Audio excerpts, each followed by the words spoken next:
Hola, ¿qué tal? ¿Cómo están? Bienvenidos y muy buenas noches. Urge una solución para una de las carreteras más mortales de Navarra. Hablamos de la N121A, una carretera en la que en los últimos 3 años han perdido la vida 16 personas y en los últimos 10 han muerto 32 personas. Hoy vamos a saber cuál es el planteamiento que hacen los responsables del Colegio de Ingeniería de Caminos, Canales y Puertos de nuestra comunidad. Hemos invitado al programa a Joaquín Salanueva para conocer qué planteamientos hacen desde la profesionalidad a esta carretera, desde luego que se está cobrando la vida de tantas personas. Tenemos también los testimonios de los alcaldes de Lesaca y de Vera, en un día en el que queremos recordar que se celebra este año 2020, el año de la enfermería y las matronas. Por eso hemos invitado al programa a 3 enfermeras, precisamente para conocer cuáles son los objetivos de esta profesión y cuáles son los retos de futuro. Además, nos preguntamos en el capítulo dedicado a la salud cuál es la mejor alimentación, qué tipo de dieta conviene más a las mujeres embarazadas. Una charla que mantendremos con el doctor Julio Maset de Laboratorios CINFA. Y la Jota, esa música tan nuestra, la Jota Navarra, se declara patrimonio, bien cultural inmaterial, una decisión que ha adoptado el Parlamento de Navarra. Sonarán las Jotas también en la Muga. Comenzamos.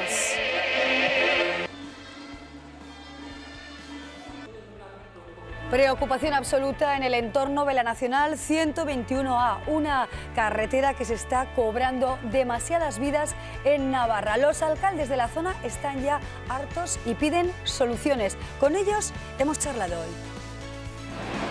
Preocupación entre los vecinos de las localidades navarras colindantes con la Nacional 121A.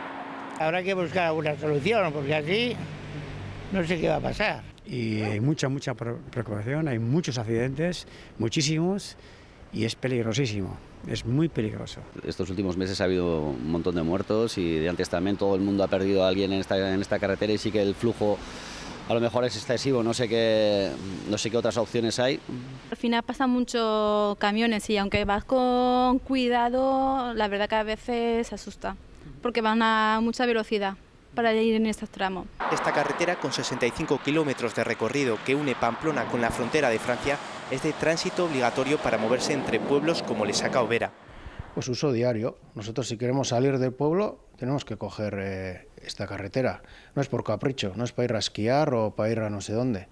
Es que es al final el ir al pueblo de al lado ya no supone tener que utilizar esa carretera. O sea, ya no estoy diciendo que vayamos a Pamplona o no, es simplemente ir a Vera, a Yancia. Una de las medidas urgentes que solicitan es el desvío de los vehículos pesados de tránsito internacional. Por eso este viernes los alcaldes de la zona se manifestarán. En pie de guerra, podríamos decir, porque ya los alcaldes no pueden más con esta situación. Hace unos cuantos días también el alcalde de Igantzi, Juan Carlos Unanua, reclamaba soluciones de urgencia. Joaquín Salanueva es el decano del Colegio de Ingenieros de Caminos en Navarra. ¿Qué tal, Joaquín? Buenas noches. ¿Qué tal estás? Bien, ¿y tú? Preocupado, sin duda alguna, ¿no?, por esta carretera, que desde luego es una carretera negra, ¿no? Lo has dicho hace un momento. 16 muertos en los últimos 3 años, la verdad es que es una cifra auténticamente alarmante, ¿no? ¿Qué propuesta hacéis? Hemos escuchado, ¿no?, un planteamiento de desdoblamiento de la N121A, una solución 2+2 en vez de 2+1, como plantea el Gobierno. Vamos a explicar un poquito en qué consistiría este plan. Bueno, vamos a ver, el planteamiento, nosotros le hemos llamado 2+2 para acercarnos a la denominación de 2+1. Lo que en realidad proponemos que es una vía de alta capacidad con 2 carriles por sentido y calzadas separadas por lo menos por un elemento físico con una mediana, una barrera, tal, ¿no? Bueno, pero eso sería el planteamiento de fondo, que sabemos que va a tardar unos cuantos años si se acometiera desde hoy mismo, que tardará unos cuantos años en desarrollarse. Antes, evidentemente, hay que hacer más cosas, hay que hacer cosas con carácter inmediato que se están haciendo. O sea, nosotros estamos totalmente de acuerdo en la acción del Gobierno de Navarra en el sentido de incremento de la señalización, de llamar la atención a los conductores, que son un agente importante. No solo es importante la carretera y los vehículos, el factor humano no es desdeñable a la hora de los accidentes, porque no olvidemos que el conductor es el que toma las decisiones. Efectivamente. Si acierta no pasa nada. Sin duda. Si y se equivoca puede ser mortal, consecuencias, ¿no?, para él y para los que circulan a su alrededor. Claro. ¿no? Señalización es uno de los Señalización, puntos fuertes. pensamos, o sea, señalización con carácter inmediato, que es lo que ya se está cometiendo. Pensamos también que con carácter inmediato hay que hacer medidas del control de la velocidad, o sea, incrementar el número de radares, que en estos momentos es bastante escaso. Instalar tramos de control de velocidad, que en este momento no existen y que han sido eficaces en otras vías. Y con ese primer paquete pensamos que se reduciría notablemente la siniestralidad, y son medidas que se pueden acometer de manera inmediata y con presupuestos pues relativamente pequeños o incluso muy pequeños. O sea, la conversión de esta carretera, perdón Joaquín, en autovía sería quizá la opción a futuro más favorable. Sí, sin duda alguna. Pero aún quería yo decir, porque desde las medidas inmediatas hasta la autovía creemos que podría haber un paso intermedio. Si las medidas inmediatas fueran eficaces, pues en principio sería suficiente, digamos, al corto plazo, y habría que pasar ya al tema de la autovía, de la vía de alta capacidad, que sería la solución, digamos, definitiva. Pudiera ocurrir que estas medidas que he comentado no resultaran eficaces, y entonces creemos que habría que intervenir en la gestión del tráfico. Los alcaldes están diciendo que quieren que los vehículos de largo recorrido se desvíen directamente a la A15. Nosotros estamos de acuerdo en que es sobre esos vehículos que más o menos, según el último estudio que ha hecho el Gobierno de Navarra, son 1.340 camiones al día, que son muchos camiones, 1.340 camiones al día, serían desviables. Nosotros, más que participar de esa propuesta de desvío, somos partidarios de ordenar su circulación a lo largo del día. Es evidente que la circulación en las horas de día, de 7 de la mañana a 7, 8 de la tarde, la intensidad media horaria es muy superior a las de las horas de la noche. Nosotros seríamos partidarios de tratar de desviar esos camiones a las horas de la noche, lo cual se puede articular pues mediante un peaje disuasorio, pues una especie de zona azul, pero que ya funciona para el aparcamiento, pues para que funcionara, pues para esos camiones desviarlos a la noche y así equilibrar, distribuir a lo largo de todas las horas del día el tráfico, con lo cual conseguiríamos pues que la intensidad media horaria pues fuera menor, y en consecuencia las posibilidades de accidente fueran menor. Claro, la decisión final de poner o no ese peaje, esa especie de zona azul que comentas, Joaquín, es del Gobierno de Navarra. Así lo entiendo. En definitiva, este planteamiento se ha lanzado ya al departamento que corresponde, al consejero, el señor Ciriza, al que corresponde esta materia. Sí. Nosotros hemos tenido conversaciones, por cierto, muy cordiales con el departamento, y luego también a los medios de comunicación, en el Diario de Navarra, pues el otro día pues se publicó una entrevista que me hicieron el domingo, creo recordar. Entonces nosotros hemos tratado de decir a todo aquel que nos quiere escuchar o al que nos pregunta cuál es nuestra propuesta. Bien, pero estos serían, digamos, medidas de corto plazo. Entendemos que lo que habría que hacer, la apuesta fuerte, es la vía de alta capacidad. Nosotros creemos que hay que ordenar de una vez el tráfico entre Navarra y Europa, que evidentemente se tiene que analizar a través de la 121, por ese trazado principalmente, o por ese mismo corredor, vamos a decir, por ese mismo corredor, y acabar también en la zona de Beovia, porque claro, las vías tienen que desembocar en otras vías que les den continuidad. ¿Y cómo se adaptaría, ¿no?, con ese tramo guipuzcoano, el tramo navarro y el tramo guipuzcoano, esos 6 kilómetros que nos separan? ¿Cuál sería el planteamiento? En el convenio que se suscribió con la Diputación de Guipúzcoa para la modernización de la carretera allí por el año yo creo que era en el año 2004 o una cosa así, no recuerdo exactamente, lo que las autoridades guipuzcoanas se comprometieron a darle a su tramo la misma solución que Navarra aplicara en el suyo. Con lo cual, si nosotros decidiéramos... ¿Habría continuidad? Habría por tanto, continuidad, ¿no? En principio habría continuidad. En principio, lo que está convenido es que hubiera continuidad, con lo cual eso no debería ser un problema. Claro. Eso ya está previsto. En Arraiz, por ejemplo, ¿planteáis una variante o un planteamiento también, una idea diferente, ¿no?, a lo que hay ahora? Sí, evidente. Vamos a ver, en principio nosotros apostaríamos porque la carretera se mantuviera en el corredor actual, a poder ser sobre la plataforma actual, ampliada evidentemente, pero que hay algunos puntos concretos donde no puede ser. O sea, no puede ser que una vía de alta capacidad pase por en medio de las ventas de Arraiz. Ese es un punto claro donde habría que hacer desvíos, ¿eh? También habría que hacer unos ciertos desvíos y tal en las zonas de túneles y en las zonas de estructuras. En las zonas de túneles ahora sustancialmente están previstas para 2 carriles por sentido, no podrían caber nunca 4 carriles por sentido. O sea, habría que hacer un túnel paralelo, habría que hacer un tubo paralelo y evidentemente pues la carretera se tendría que abrir. Lo mismo sucedería en las estructuras que no fueran capaces de albergar, o sea, que no tuvieran anchura suficiente para albergar las 4 carriles. Para que nos hagamos un poco la idea, Joaquín, el trazado sería más o menos similar a las variantes. ¿Cómo a las variantes? A las rondas, quiero decir, a las rondas, para que nos hagamos un poco la idea. Bueno, ¿no? el trazado, vamos a ver. El trazado de la carretera actual es bueno. O sea, el trazado ahora mismo tiene una limitación de 90 por hora, pues porque es la limitación general que se ha puesto últimamente para las vías de estas características, pero buena parte del trazado estaba antes limitado a 100 por hora. O sea, las curvas son de 450 metros y las pendientes las adecuadas. El trazado de la carretera es bueno. Entonces, nosotros en principio apostamos por hacer la vía de alta capacidad sobre el trazado actual.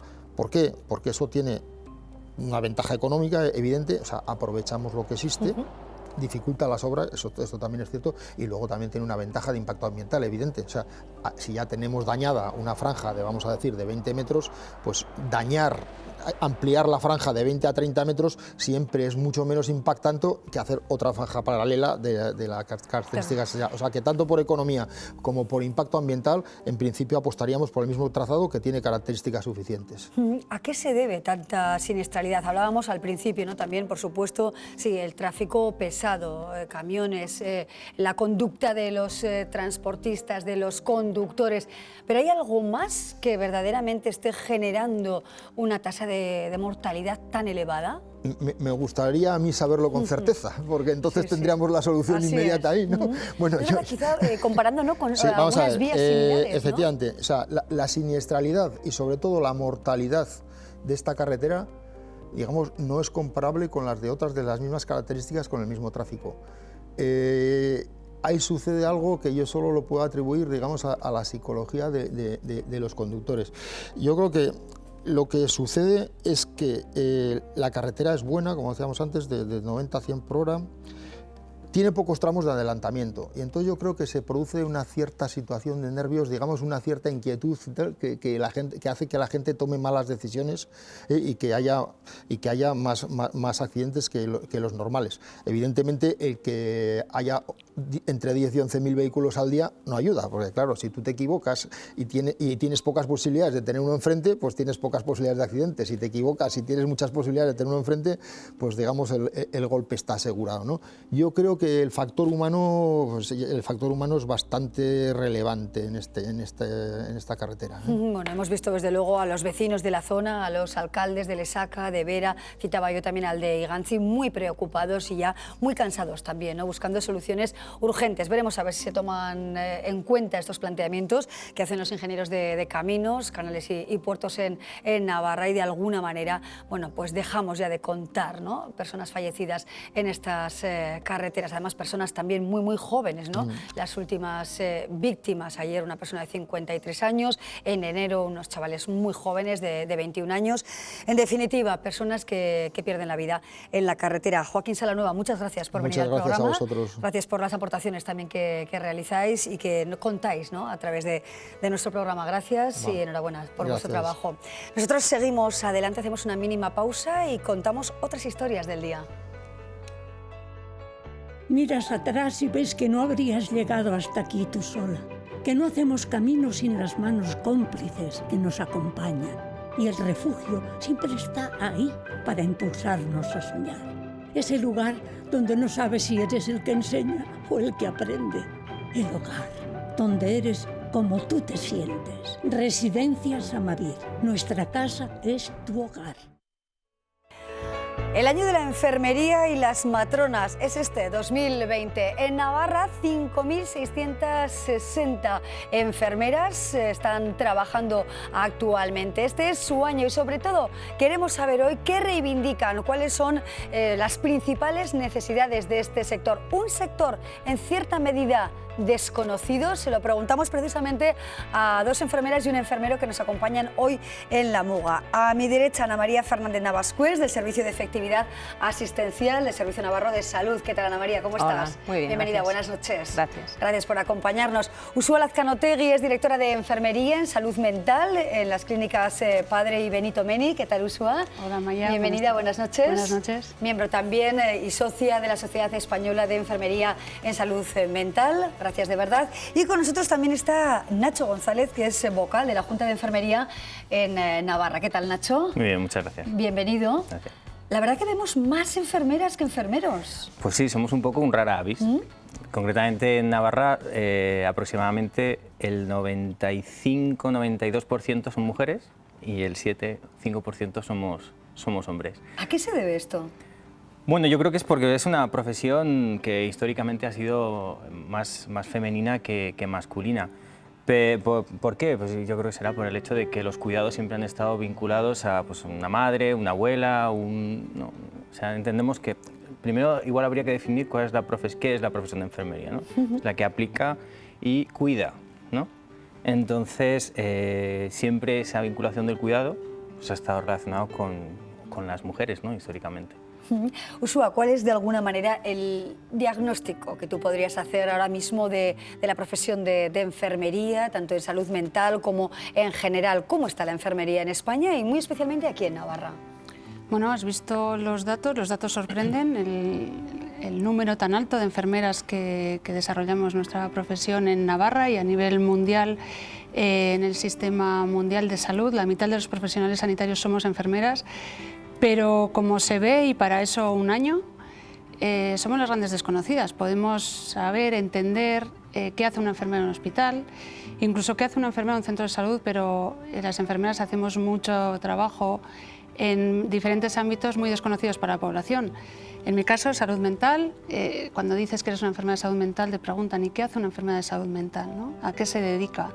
La enfermera escolar, la enfermera de prevención, salud pública, hay muchos ámbitos. La enfermería previene, cuida, como ha dicho Nacho, ¿no? Y promociona salud. O sea, somos el eje principal de la sanidad mundial. Por tanto, nos tenemos que dar a conocer y el objetivo de este año es eso, visibilizar nuestra función en la sociedad. Claro, potenciar la profesión, desde luego en beneficio de la asistencia y de los sistemas sanitarios, ¿no? Ana María, ¿cuál sería tu mirada, ¿no? al sector, a la profesión, los retos de presente y futuro y las necesidades fundamentales, ¿no? Y también la importancia de nombrar este año como año de la enfermería y de las matronas? A mí me parece fundamental que la Organización Mundial de la Salud haya determinado que este año es el año de las enfermeras y las matronas, porque es una forma de ponernos visibles, ¿verdad? Y la profesión enfermera necesita de un desarrollo porque tenemos mucho potencial, no solamente en lo asistencial, que es en lo que todo el mundo piensa, aunque no piense tanto en la enfermera escolar o en otras figuras, ¿no? Pero siempre nos han dicho que las enfermeras tenemos 4 ámbitos de actuación, que serían la gestión, en la cual tenemos muy poco desarrollo todavía, la docencia tanto a futuros enfermeros como a la población en general, y somos una profesión que tenemos muchísimo que hacer en la educación para la salud de la ciudadanía, en la promoción y en la prevención, y también en la investigación. Tenemos un campo propio de conocimiento en el que tenemos que desarrollar la investigación. Tenemos muchísimos retos por delante y hemos avanzado muchísimo, desde el 77 que se acabó el título de formación profesional de ATS y empezamos a entrar en la universidad. Hemos avanzado mucho, pero todavía nos queda mucho por avanzar. ¿En qué creéis verdaderamente que es necesario avanzar, ¿no? Sobre todo, especialmente, estáis con una campaña en marcha, Nursing Now, ¿verdad?, en la que bueno, os estáis contando el valor de la enfermería, la necesidad de visibilizar, pero sobre todo, ¿cuál sería ese eje fundamental para vosotros, que conocéis bien el trabajo en salud mental, en los servicios públicos, en la UCI, como es tu caso, Nacho? ¿Tú qué pedirías si tuvieras ocasión, ¿no?, para quien dirige los destinos de nuestra comunidad en salud? Pues hay veces que lo que piensas principalmente es que se te valore, ¿no? Se te valore como profesional, que no, como bien ha dicho mi compañera, hace ya mucho que ya no somos formación profesional, hace ya mucho que ya no somos ayudantes de nadie, siempre tenemos un campo propio de trabajo, de investigación, un core científico, pero seguimos teniendo ese estigma, ¿no? De somos, pero no somos profesionales. Pero en realidad esto es algo que ha cambiado, y no ayer, sino desde hace mucho, ya no solo desde el 83, cuando fueron los 82, 83, cuando fueron las primeras promociones de diplomados, sino la evolución que ahora mismo se da. A nivel académico cubrimos todo el perfil académico, desde el grado actual, máster oficiales y doctorados. ¿Por qué se nos tiene en cuenta? Pues es una pregunta que es muy interesante. Sí.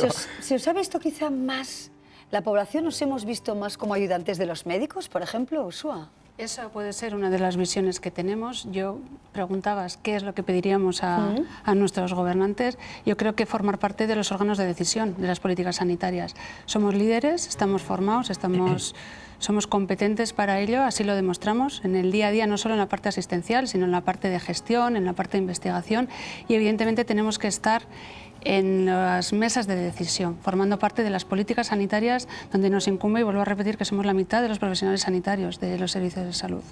Ana, ¿tú crees que puede ir por ahí de alguna manera esa visibilización errónea de la profesión, más como la segunda de a bordo, podríamos decir, del médico que nos atiende en primer lugar? ¿Es así un poco quizá la concepción errónea que podemos tener la población? Yo creo que influye un poco todo, influye también el entorno y la propia profesión, o sea, de cómo nos hemos visto las enfermeras hasta ahora, también es necesario cambiarlo.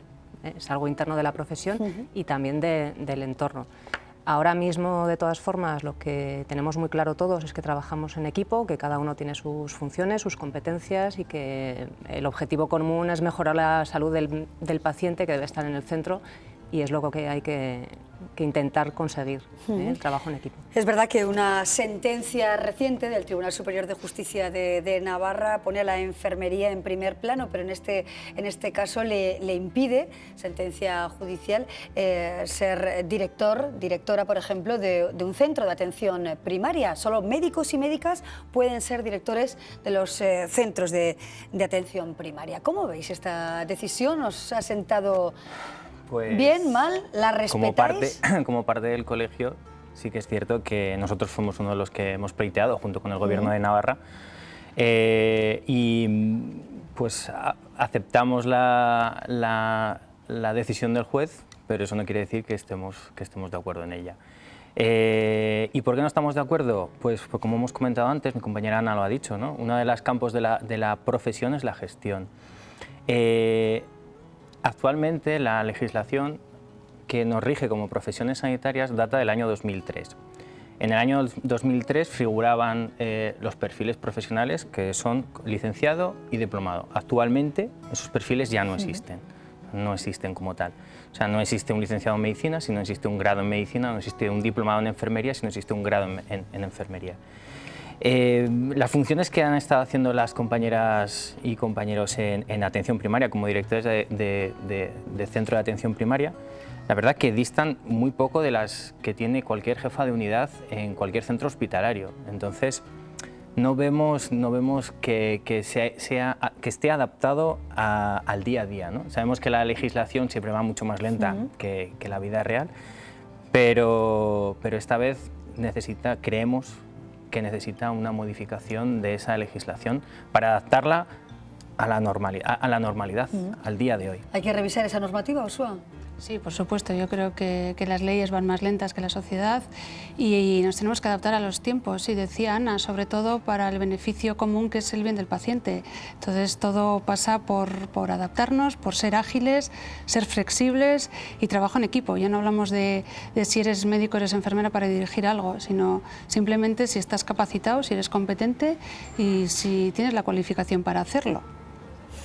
Ana.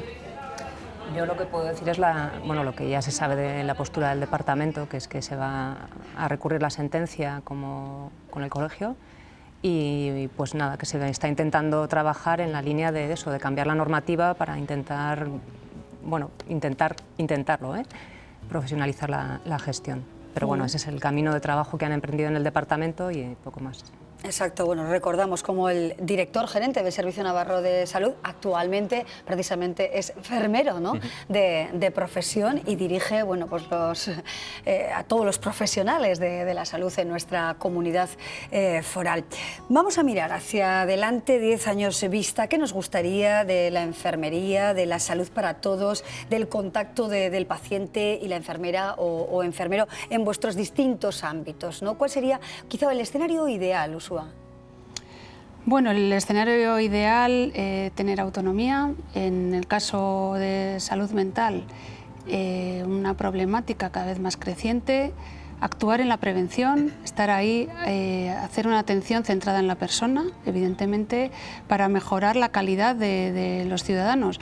Yo creo que tarde o temprano todo el mundo pasamos por manos de una enfermera, entonces, bueno, tenemos que estar capacitados y ser los mejores profesionales. Vista, pues ser autónomos, probablemente que no sigamos hablando de cuál es nuestro papel, que no tenga que haber otro año de la enfermería, sino que sencillamente ya todos sepamos qué hace una enfermera, cuándo tienes que acudir a tu enfermera y para qué sirve una enfermera, por qué una enfermera te puede ayudar.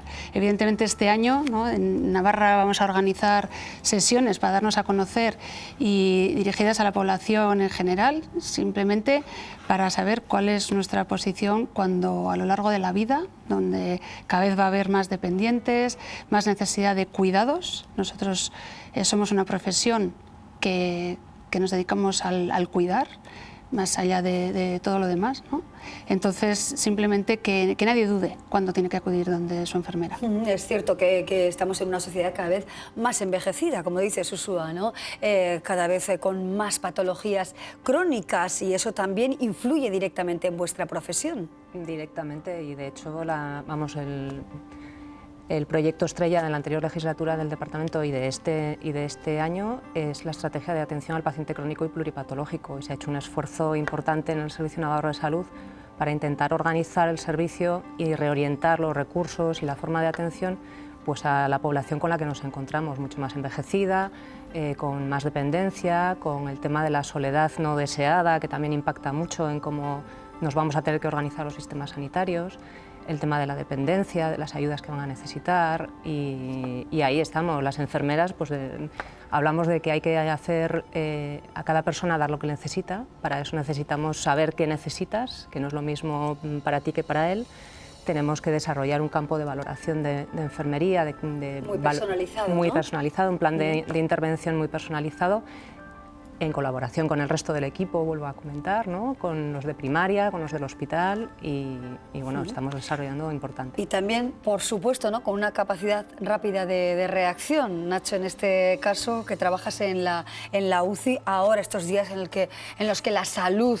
importa más que nunca, todos los días y a todas horas estamos hablando de la posible pandemia, ¿no?, o epidemia del coronavirus. ¿Cómo se enfrenta también un enfermero, una enfermera ante esta situación de alarma? Bueno, antes aclaramos dos puntos. Pandemia es cuando se produce una enfermedad, cuando hay una enfermedad a nivel mundial.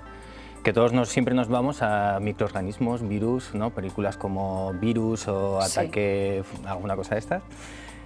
Pero en realidad existen pandemias que la gente no habla, como puede ser la diabetes, como puede ser la obesidad, como puede ser las insuficiencias renales. Todo eso son patologías que la gente tiene, no solo en una zona concreta, sino a nivel mundial. Sobre el tema que me has comentado, pues sí, hay que tener precaución, pero por los datos que nos están llegando tampoco es necesario tener un extremo. No es un virus tan agresivo como pudiesen ser los virus hemorrágicos tipo ébola, etc. Son virus que son contagiosos, respiratorio, producen una patología respiratoria y cuando el paciente o la persona tiene alguna enfermedad anexa, de las que hemos hablado antes, diabetes, insuficiencia renal, sí que es verdad que tiene una afectación mayor. Y como responsable de cuidados en una unidad de cuidados intensivos, pues tengo el mismo cuidado cuando me viene una persona con una gripe que cuando nos llegue el primer paciente diagnosticado con un coronavirus. Yo tengo que protegerme, tengo que aislar inicialmente hasta que la persona no contagie y ya está. Simplemente hay que analizar y ver qué es lo que tenemos. Y nada de mascarillas ni cosas raras, simplemente higiene y si estás enfermo, pues quedarte en casa. Pues nada, ese es el camino, ¿no?, en pro de la salud en situaciones complicadas o más límite como esta, asociada al coronavirus, pero en general también la calma, la serenidad, la confianza, ¿no?, en nuestro sistema de salud, no solo en momentos puntuales, sino en general. De alguna manera este ha sido nuestro mensaje de hoy en este año de las enfermeras y las matronas 2020, en el que vamos a hablar y mucho, y yo creo que vamos a mirar de otra manera además a las enfermeras y enfermeros con los que nos toque bueno, pues conversar o decidir, ¿no?, en alguna ocasión. Ana María, muchísimas gracias por venir al programa. A ti por invitarnos. Gracias, de verdad. Ursúa, muchísimas gracias también. Gracias por visibilizar la enfermería una vez más. Por supuesto, muchas gracias a ti y gracias, Nacho, por venir. Muchísimas gracias por contar con el Colegio de Enfermería. Muchísimas gracias. Bueno, de alguna manera estas tres personas hoy reflejan un poco un sentir más común, que es el de los más de 5.000 enfermeros y enfermeras en Navarra. Nos quedamos con sus reivindicaciones y seguimos. Miras atrás y ves que no habrías llegado hasta aquí tú sola, que no hacemos camino sin las manos cómplices que nos acompañan, y el refugio siempre está ahí para impulsarnos a soñar. Ese lugar donde no sabes si eres el que enseña o el que aprende. El hogar, donde eres como tú te sientes. Residencias Amavir. Nuestra casa es tu hogar.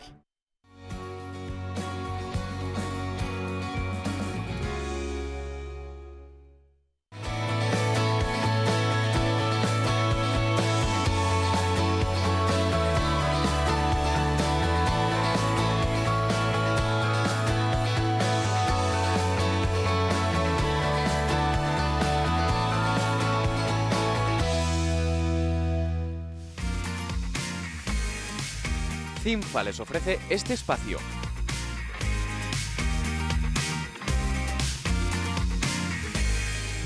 Ya ven ustedes que hoy tenemos un programa muy saludable. Hablamos ahora de un sector de la población como son las embarazadas. ¿Cómo deben alimentarse? ¿Tienen que comer por dos? ¿O este es un tópico totalmente rechazable a nivel médico? El doctor Julio Maset, de Laboratorios CINFA, nos acompaña y sonríe cuando digo eso de comer por dos, porque ya imaginamos que de eso nada, ¿no? Doctor Maset, ¿qué tal? Bienvenido, buenas noches. Hola, buenas noches. La embarazada no puede ni debe comer por dos. No, no debería comer por dos. Es uno de los tópicos que hay que desterrar.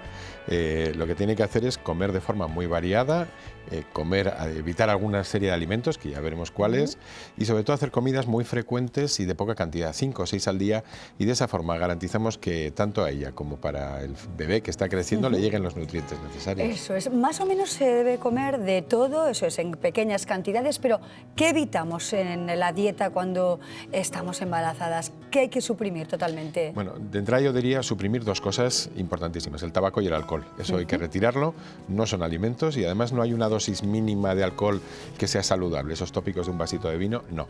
Hagámonos a la idea de que eso va a llegar a la sangre y a nadie se nos ocurriría darle en un biberón a un niño pues un vaso de vino, pues tampoco durante el embarazo. Y luego hay una serie de alimentos que hay que tener cuidado con ellos. Hay que comer de todo, pero es verdad que hay unos alimentos que hay que tratar con más cuidado, como las frutas y las verduras, que son necesarios, pero que habrá que tratar con cuidado, y otros a evitar, desgraciadamente, por ejemplo, como el jamón. Ajá, eso hay que eliminarlo. Hablemos de la listeriosis, salmonelosis y toxoplasmosis. ¿De qué estamos hablando y por qué son tan peligrosas? Bueno, estamos hablando de un parásito que es el toxoplasma y de la listeria y la salmonela, que son bacterias, y el anisakis, que también está ahí, que son muy peligrosas en la época del embarazo. Pero cuidado, no nos alarmemos. Nuestro sistema de salud pública y las revisiones que se hacen sobre nuestros alimentos, la seguridad alimentaria es increíblemente buena. Por lo tanto, son enfermedades que son muy raras para que contraiga una embarazada, pero en caso de que las contraiga, las consecuencias pueden ser muy altas y muy graves. Por lo tanto, unos consejos para evitarlas nunca vienen mal. Exacto, bueno, pues atención a todo esto. Vamos con algunos consejos muy concretos. Por ejemplo, ácido fólico y hierro. Es algo que también he oído muchas veces, ¿no? Hay que comer, hay que tomar suplementos, alimentos que tengan estos componentes. ¿Qué hacer en ese sentido? El ácido fólico es necesario, sobre todo para que el bebé que se está desarrollando forme su sistema nervioso central bien, tanto durante las primeras etapas del embarazo como en una mujer que plantea quedarse embarazada. Las fuentes naturales pues son las verduras, las frutas, huevos. Por lo tanto, sí, hay que comerlos y hay que suplementar ácido fólico, pero con las debidas precauciones de lavar muy bien, de retirar las hojas que están mal, pelar la fruta y lavar sobre todo bien. Y el hierro, pues lo mismo, para evitar la anemia ferropénica, y en nuestra dieta va bien. Si hace falta un aporte, el ginecólogo o la matrona pues ya dirán si hay que tomar un suplemento o no. Claro, sal y azúcar. ¿Qué pasa con estos dos componentes, ¿no?, de nuestra alimentación? Bueno, yo diría que es aplicable a embarazadas y a toda la población general. La sal sube la tensión y en una embarazada todavía es más importante porque ya de normal suele haber una tendencia a veces a subidas de tensión. Por lo tanto, restringir un poquito el consumo de sal, evitar la sal en la medida de lo posible, es saludable. Y el azúcar, bueno, durante el embarazo se gana peso y a veces se dice, bueno, ya lo perderé al final del embarazo. Bueno, vamos a evitar los alimentos con mucho azúcar y también prevenir la diabetes gestacional. Claro, bueno, atención también, por ejemplo, a la leche y a los huevos. ¿Se puede tomar leche? ¿Qué tipo de lácteos? ¿Los huevos se pueden tomar fritos, cocidos? ¿Los eliminamos? No, no hay que eliminarlos y además son una fuente importante. Los lácteos, es verdad que se ha puesto de moda la leche cruda. Queso de leche cruda, yogures de leche cruda. Vamos a evitar la leche cruda siempre y que sea siempre pasteurizada, porque es uno de los vehículos de la listeriosis. Por lo tanto, leches y derivados lácteos siempre pasteurizados. Y los huevos lo que hay que hacer es hacerlos muy bien, es decir, que por lo siento, pero la yema se tiene que cuajar, los huevos pasados por agua no valen, el huevo bien cocido, y todas aquellas salsas como mahonesas que lleven huevo, bueno, si son industriales y están pasteurizadas no hay problema, pero las caseras vamos a quitarlas del medio. Muy bien, pues en esos 9 meses nada de eso, ¿no? ¿Podemos ir a una sidrería y comer un chuletón crudo? Bueno, no. En las carnes y en los pescados hay que hacerlos muy bien. En el pescado, congelar al menos 5 días antes, congelador, y siempre la carne y el pescado muy hechos. Muy hechos quiere decir, no me vale ese color rosa, tienen que estar muy hechos. Hay que tomar carne, hay que tomar pescado, marisco también se puede, pero siempre bien hechos. Y una cosa que decías, vamos a una sidrería. Bueno, pues aquí es donde la pareja, los amigos y el entorno familiar pueden ayudar y mucho a la mujer embarazada, pues bueno, tomando más o menos la misma dieta que esté tomando ella. Sí. En torno a los pescados, mirando un poco el decálogo que plantea el Laboratorios CINFA, doctor Maset, hablan, por ejemplo, de especies grandes, predadoras, como el pez espada, el emperador, el tiburón, la caballa, el atún rojo, el lucio. ¿Qué pasa con estas especies? Bueno, pues pasa que por desgracia hemos contaminado nuestros mares, entonces uno de los contaminantes es el mercurio, el metilmercurio concretamente, y estos peces grandes tienen tendencia a acumularlo. En un adulto que hace una dieta variada no tiene mayor importancia, pero en una mujer gestante que tiene un bebé en formación, pues evitar estos pescados grandes, como has dicho muy bien, el emperador, pez espada, el atún rojo, la caballa, bueno, pues es evitar una fuente de un metal que no debería estar ahí. Claro, los pescados congelados por lo menos 4 días también para evitar los anisakis. 4 o 5 días y además no nos olvidemos, ahora que está tan de moda el sushi y todo esto, que aunque existe una obligación de que los establecimientos que venden sushi tienen que congelar durante al menos 5 días, también se utilizan los ahumados y el ahumado no mata este tipo de bacterias. Por lo tanto, en esta época, pescados crudos y sushi, mejor los eliminamos de la dieta. Exacto. Bueno, algunos pasos importantes a la hora de cocinar en este momento de la vida. Sí, yo creo que hay 5 pasos. El primero, aprendamos a conservar y separando. Separada la verdura de los pescados para evitar esas contaminaciones cruzadas. Lavar muy bien, lavar toda la comida y no escatimemos en agua. Existen también unas lejías, cuidado, no es la lejía del bote normal, es lejía de uso alimentario, se puede comprar en farmacias. Por lo tanto, lavar bien las verduras y las frutas y luego enjuagarlas.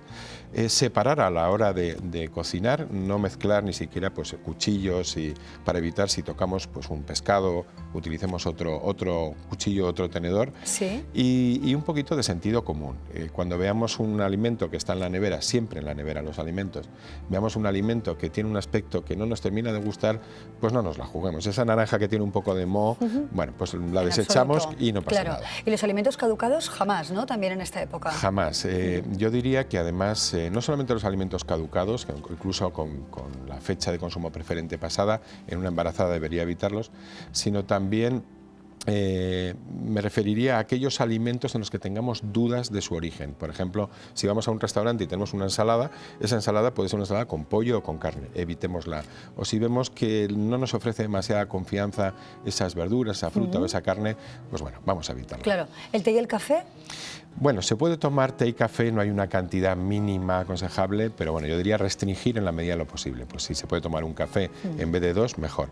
Son bebidas que no solamente van a subir tensión, calman, sino que además son bebidas que bueno, pues van a contribuir a ese ardor de estómago, a esas molestias gástricas que comentábamos. Por lo tanto, reducir un poquito su consumo. Claro, ya hemos dicho que de fumar y de alcohol en absoluto, nada de nada, cero.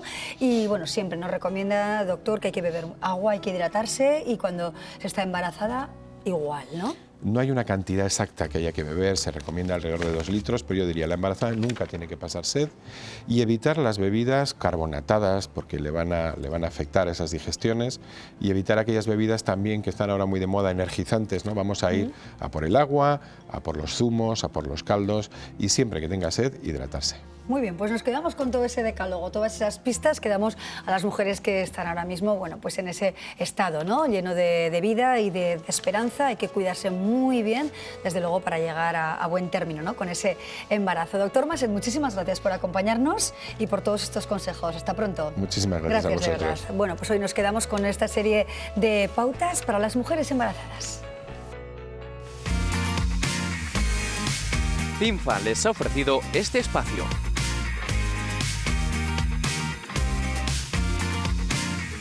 La salud ahora a la Jota, algo también, bueno, muy nuestro, ¿no? La Jota Navarra, que ha sido declarada bien de interés cultural inmaterial. Con Jota seguimos.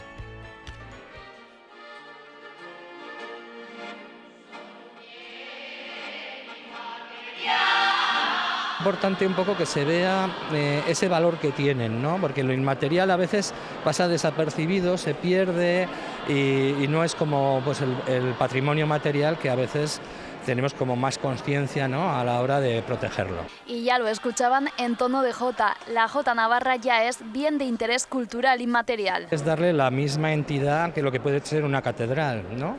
Entonces la Jota Navarra está declarado al máximo nivel. Obliga a todas las partes, a los portadores por una parte, pero también a las administraciones, al propio gobierno, a tener un plan, unas medidas de salvaguarda, de protección y por supuesto pues de transmisión a las nuevas generaciones. Un proyecto que han llevado adelante 2 profesoras a lo largo de un año. Ha sido muy laborioso, hemos puesto mucho énfasis, pero bueno, ha merecido la pena, ha costado mucho trabajo, pero estamos muy satisfechas de haberlo conseguido. De momento ha sido declarada bien de interés cultural, que ya es importante, y a partir de aquí es un antes y un después de la Jota, que hay un proceso largo con una planificación por parte del Gobierno y en unión con los joteros y con la comunidad de la Jota, con preparar una serie de proyectos de cara al futuro, ¿no? Proyectos futuros donde la educación juega un papel indispensable. Apoyar lo que puede ser la transmisión y el apoyo educativo, el incluirlo en el currículo oficial, el poder plantear que en los estudios musicales reglados, por ejemplo, entre no solo la Jota, sino en general pues todo lo que puede ser el patrimonio inmaterial, es decir, todas esas cosas serían importantes, por ejemplo, como medidas concretas, ¿no? Una declaración que marca una senda para que la Jota no quede atrás como recuerdo, sino para que siga siendo una expresión viva, arraigada y compartida de la tierra navarra.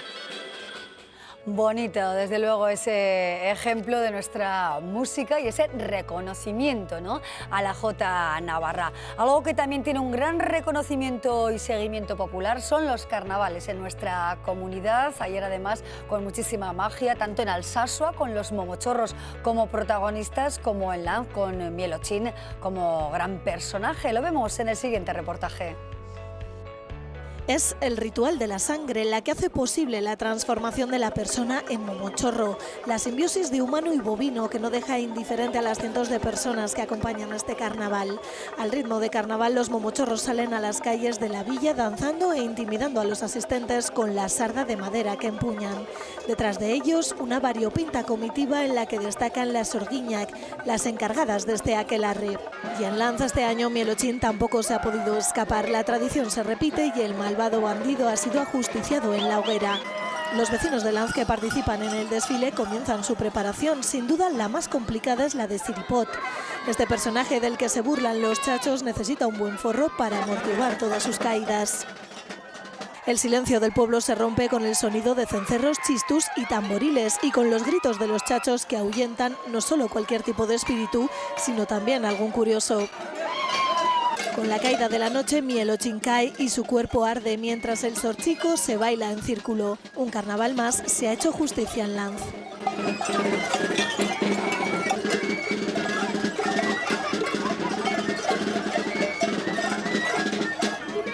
Cuánto colorido y espectacularidad y fuerza y magia en los carnavales de nuestra comunidad foral. También magia, espectacularidad, sonido y mucho arte. Sin duda alguna, en uno de los musicales con más presencia que tendremos la oportunidad de ver este fin de semana en la capital navarra, en el Palacio de Congresos y Auditorio Baluarte. Estas son imágenes de West Side Story, uno de los musicales más vistos en nuestro país, en Madrid, en Barcelona y en las principales capitales de todo nuestro país. Recala del 27 de febrero al 1 de marzo aquí en Pamplona. Les dejamos unos segundos con esa historia tan preciosa.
El musical de los musicales en Baluarte, que nos sirve ya para despedirnos. Nos vamos, como es habitual, con una frase que sirve de punto y final o punto y seguido, porque mañana volvemos a las 9:30 de la noche, como bien saben. Nos quedamos con esas palabras de Sigmund Freud y les dejamos, bueno, pues opinando, pensando en eso de las emociones inexpresadas, si sirven o no, si nos convienen o no. Volvemos muy pronto. Gracias a nuestro equipo, por supuesto, y a todos ustedes por estar ahí, como siempre. Adiós.